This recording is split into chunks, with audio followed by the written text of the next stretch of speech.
Some people were surprised that Migos came out with a 24-track album because they didn't think they knew that many words. But did Migos practically double their sequel because they were so inspired they had a lot to say? Or were they trying to finesse the system? Now, I'm not judging the quality of the album, and I know a lot of people are very big on the fact that, it's mumble rap. Nothing good can come out of it, but, it's vibing music. I think the first one was full of a lot of bangers. I thought they were very entertaining. This one, in my opinion, does have a lot of good tracks in it. The problem is, it's like a really good movie that just happens to be a little bit too long and overstays its welcome. But if you followed Migos, you know they've been playing the streaming game for a long time, and they've learned to use it to their advantage. These dudes have dozens upon dozens of tracks that they've released. You can argue that there probably is quantity over quality, but what you can't argue is that their consistency has put them on the map. Think of it in terms of an algorithm. You know how movie studios want short PG-13 movies, that way they can play more times at the theater so more people can see it? It's all a part of their game plan.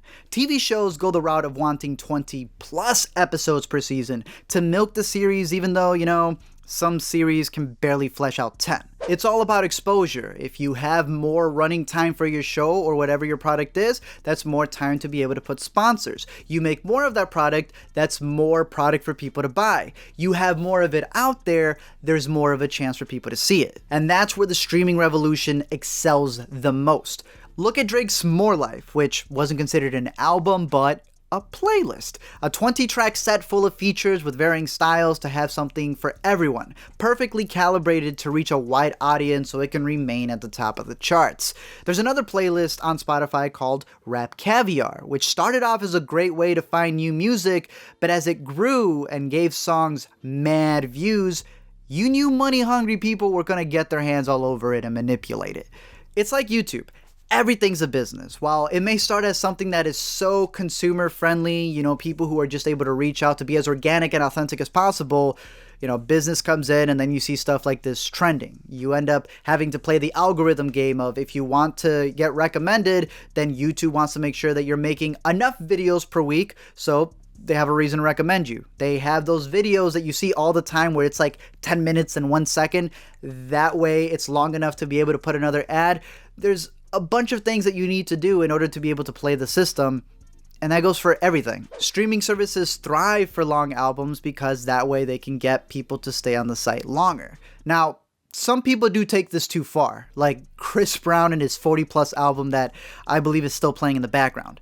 But the idea is to boost streams. Some people still buy albums physically, but there's a new digital algorithm to go platinum. That's why you see old singles that have gotten a lot of streams get added to an album randomly, because they bring those streams with them and it helps boost the album. It's playing the system. So here's a hot take. I think that rap and vlogging have become very similar. To a lot of people, they look down on rap. To a lot of people, they look down on vlogging. But I think both of them, when they are done correctly, when the people who are making them put a lot of effort into it, it's an art form. I think both mediums have relied on consistency. You see like a new track or a featured track by a rap artist almost every week or bi-weekly, the same way that you're consistently seeing vlogs from people who are making them. Both of them rely on them bragging about their fantastic lives. Both of them rely on collaborations and features. They rely on sponsors. Both seem to get into beefs for whatever reason. And both rely on you making a lot of that product, of that medium, in order to stay relevant. However, in my opinion, I don't think it's the worst thing in the world. When you have TV filler, that is, episodes that are just there to take up space. And it sucks because you won't be able to continue the story or finish the story without these random episodes that are just there because they need to extend the season. With music, they're just putting extra work to make more songs. It's extra work. And if you don't like them, then you can create a thing called a playlist and just delete that song from the album. Because in my opinion, when you consider that there are artists who are sweeping awards and really, really, really playing the system because they have really, really rich white pearl wearing business people behind them, then I don't mind a couple of dudes hustling the system.